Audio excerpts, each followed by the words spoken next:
Hello everyone. Today we will be studying about Erikson's psychosocial theory of personality.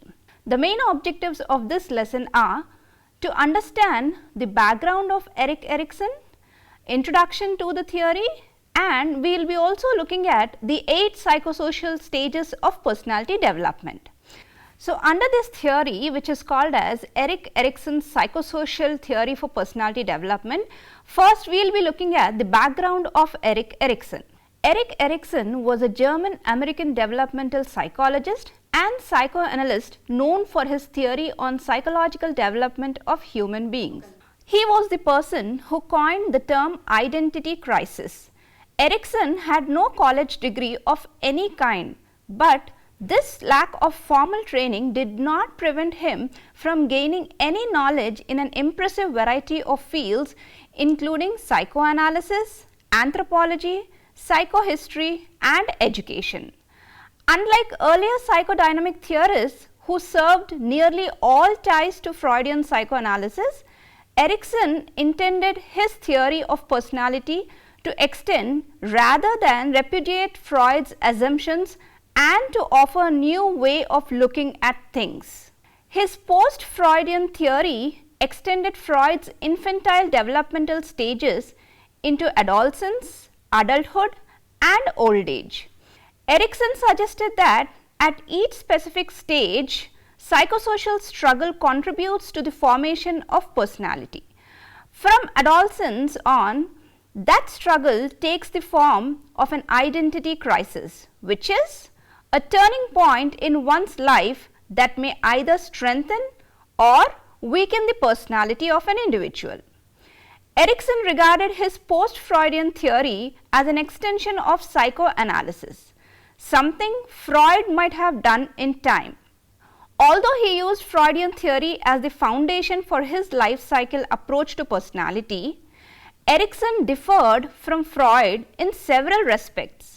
In addition to elaborating on psychosexual stages beyond childhood, Erikson placed more emphasis on both social and historical influences.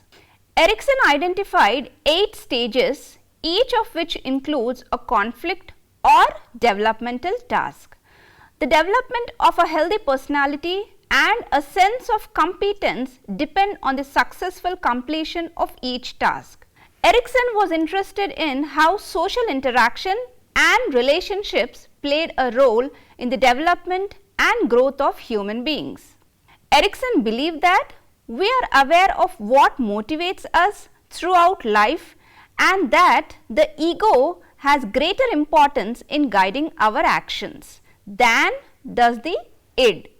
We make conscious choices in our life, and these choices focus on meeting certain social and cultural needs rather than purely biological ones.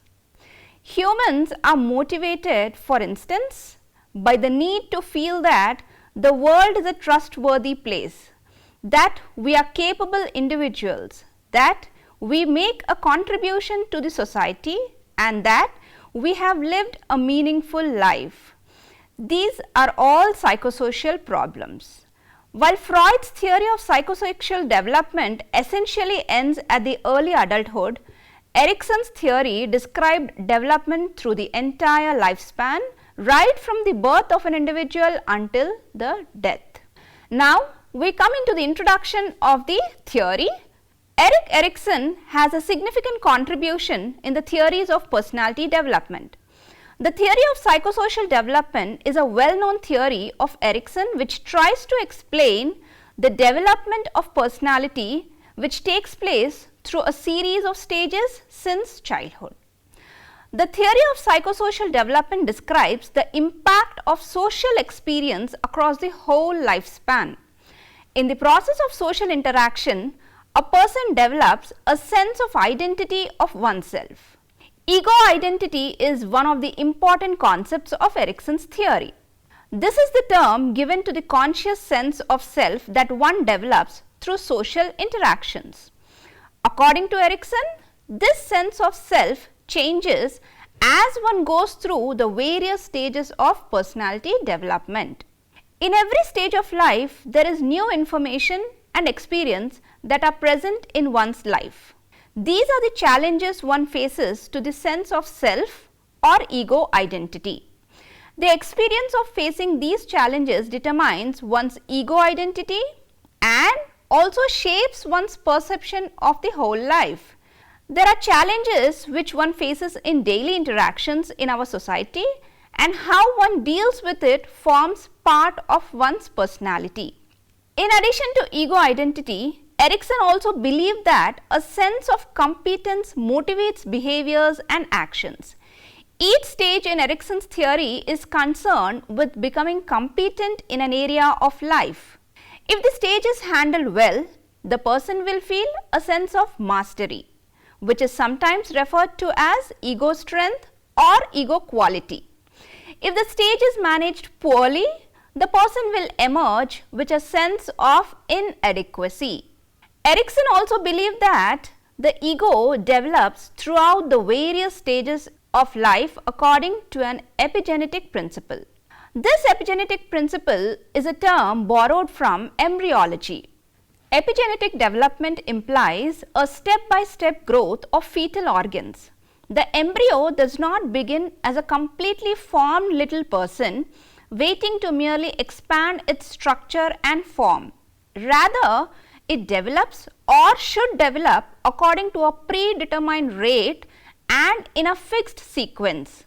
If the eyes, liver or other organs do not develop during that critical period for their development, then they will never attain proper maturity.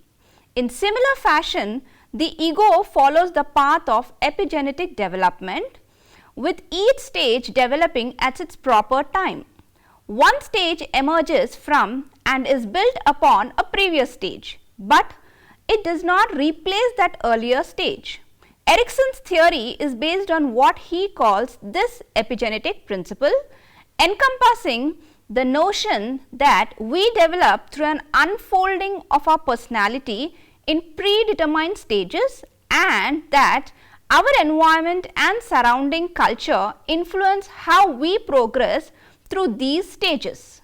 This biological unfolding in relation to our socio-cultural settings is done in stages of psychosocial development, where progress through each stage is in part determined by our success or lack of success in all the previous stages.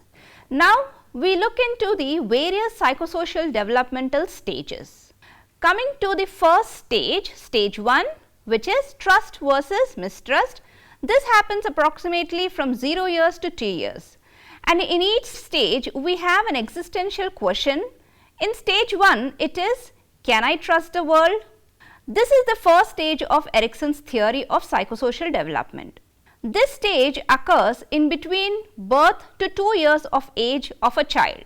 It is a significant stage because at this phase of life, an infant is totally dependent on quality of care given. If the proper care is given to a child, the child will develop trust. This is considered important as this basic trust in the caregiver will make a child feel safe and secure in most of its future interactions. If the caregiver is inconsistent, not dependable and rejecting in nature, the child develops a sense of mistrust which is carried over in future interactions. Thus, when the child develops basic trust in the caregiver, a sense of hope and confidence in the world is developed. This would result in the child having an optimistic view of the world. The opposite is true for those children who fail to develop this trust. Their sense of mistrust leads them to experience depression, and they could be withdrawn from people and even develop paranoia at a later point of time. According to Erikson, the major developmental task in infancy is to learn whether or not other people, especially primary caregivers, regularly satisfy basic needs. If the caregivers are consistent sources of food, comfort and affection, an infant learns trust. Others are dependable and reliable. If they are neglectful or perhaps even abusive sometimes, the infant instantly learns mistrust. That is, the world is an undependable, unpredictable and possibly a dangerous place. Now looking into the stage 2, which is autonomy versus shame and doubt. This extends from 2 years to 4 years. And in this stage, the existential question is it okay to be me? So, the second stage of Erikson's theory of psychosocial development occurs during early childhood. At this stage, children are focused on developing a greater sense of personal control. Erikson believed that toilet training was a vital part of this process. He believed that learning to control one's bodily functions leads to a feeling of control and a sense of independence. Likewise, developing control over the choice of food, toys or other clothing is important in personality development. If a child is able to have a sense of personal control, he or she will feel secure and confident, and if they do not succeed, then it might lead to a sense of inadequacy and self-doubt. Thus, autonomy develops if a child is guided positively through praise, firmness, encouragement and gentleness to become independent. This will result in the child having a sense of will and good self-esteem. If parents are too permissive, harsh or demanding, the child can feel defeated and experience extreme shame and doubt. This might result in maladaptive ways of gaining a feeling of control, power or competence. At this age, children develop their first interests. Highly restrictive parents, however, are more likely to instill in the child a sense of doubt and reluctance to attempt new challenges. As they gain increased muscular coordination and mobility, toddlers become capable of satisfying some of their own needs. They begin to feed themselves, wash and dress themselves and use the bathroom by themselves. If caregivers encourage self-sufficient behavior, toddlers develop a sense of autonomy, that is, a sense of being able to handle many problems on their own. But if caregivers demand too much, too soon, or alternatively refuse to let children perform tasks of which they are capable of, or ridicule early attempts at self-sufficiency, children may instead develop shame and doubt about their ability to handle problems. Now, we look at stage 3, which is initiative versus guilt. The approximate age for this stage is between 4 years to 5 years. And the existential question at this stage is it okay for me to do, move and act? So, the third stage occurs during the preschool years when the child starts asserting his or her power and is able to get a control over the world, his or her surroundings through directing play and other social interactions.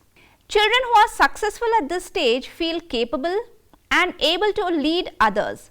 Those who fail to acquire these skills are left with a sense of guilt, self-doubt and lack of initiative. Preschoolers are increasingly able to accomplish tasks on their own and can start new things. With this growing independence, the child has many choices about activities to be pursued. Sometimes children take on projects they can readily accomplish, but at other times they undertake projects that are beyond their capabilities or what interfere with other people's plans and activities. If the parents and preschool teachers encourage and support children's efforts while also helping them make realistic and appropriate choices, children develop initiative, independence in planning and undertaking activities. But instead, adults discourage the pursuit of independent activities or dismiss them as silly and bothersome. Children will develop guilt about their needs and desires. Now coming to the stage 4, which is industry versus inferiority, and this extends approximately from 5 years to 12 years, and the existential question for this stage is, Can I make it in the world of people and things? This stage covers the early school years and is a latency stage. At this stage of lifespan, a child starts developing a sense of pride in their accomplishments and abilities with the help of social interactions. And if the child is encouraged and praised by the parents and teachers, then he or she develops a feeling of competence and belief in their skills.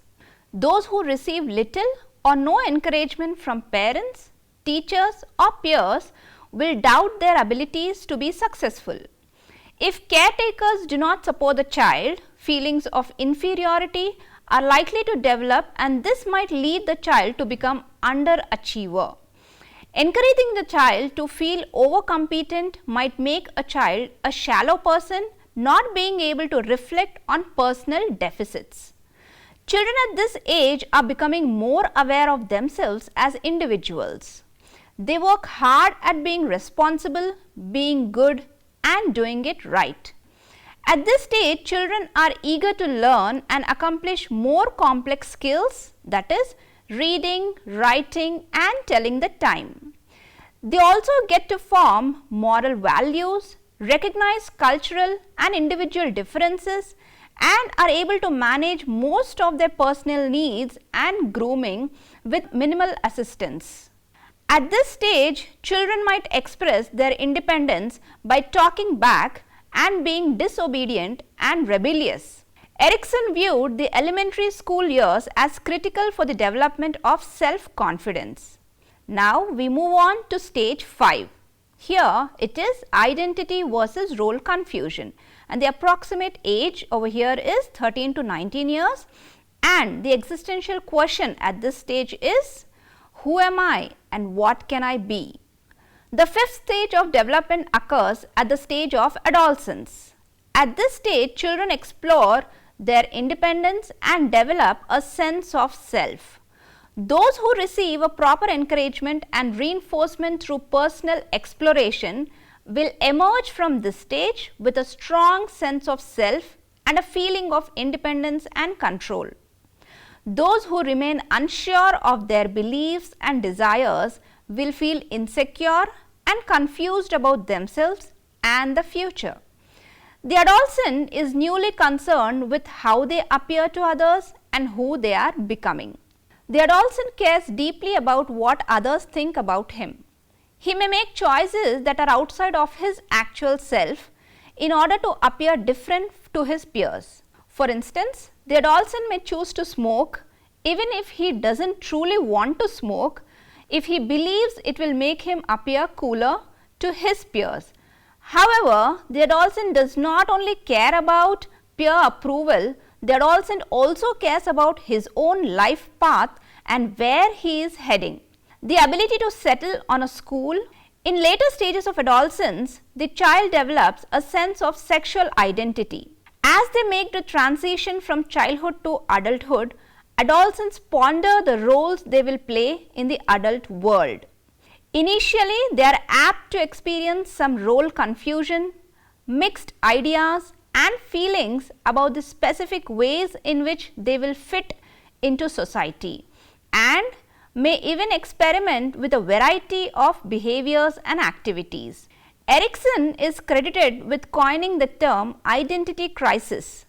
Each stage has its own crisis. However, this particular stage, that is adolescence, arguably has the most significant crisis as a person is transitioning from a child to an adult. Now moving on to stage 6, which is intimacy versus isolation. The approximate age for this stage is between 20 years to 24 years or sometimes 24 years to 39 years, and the existential question for this stage is, can I love? This stage covers the period of early adulthood. This is a stage in which people start exploring personal relationships. Erikson believed it was vital that people develop close, committed relationships with other people and have an ability to experience intimacy. Those who are successful at this stage will form relationships that are committed and secure. At the start of this stage, identity versus role confusion is coming to an end, though it still lingers at the foundation of the stage. Young adults are still eager to blend their identities with friends. They want to fit in. Erikson believes we are sometimes isolated due to intimacy. We are afraid of rejections such as being turned down or our partners breaking up with us. We are familiar with pain, and some of us rejection is so painful that our egos cannot bear it. Erikson also argues that intimacy has a counterpart, which is distanciation, that is, the readiness to isolate and, if necessary, to destroy those forces and people whose essence seems dangerous to our own and whose territory seems to encroach on the extent of one's intimate relationships. Now we come to stage 7, which is generativity versus stagnation, and this stage approximately starts between 25 to 64 and 40 to 64 years. The existential question for this stage is, can I make my life count? This stage occurs during middle adulthood. People continue to build their lives through various ways such as building a career and bringing up or caring for a family. Those who are successful during this phase will feel that they are contributing to the world by being active in their home and community. Those who fail to attain this skill will feel unproductive and uninvolved in the world. Generativity is the concern of guiding the next generation. Socially valued work and disciplines are expressions of generativity. The adult stage of generativity has broad application to family relationships, work and society. Generativity then is primarily the concern in establishing and guiding the next generation. The concept is meant to include productivity and creativity. During middle age, the primary developmental task is one of contributing to the society and helping to guide future generations.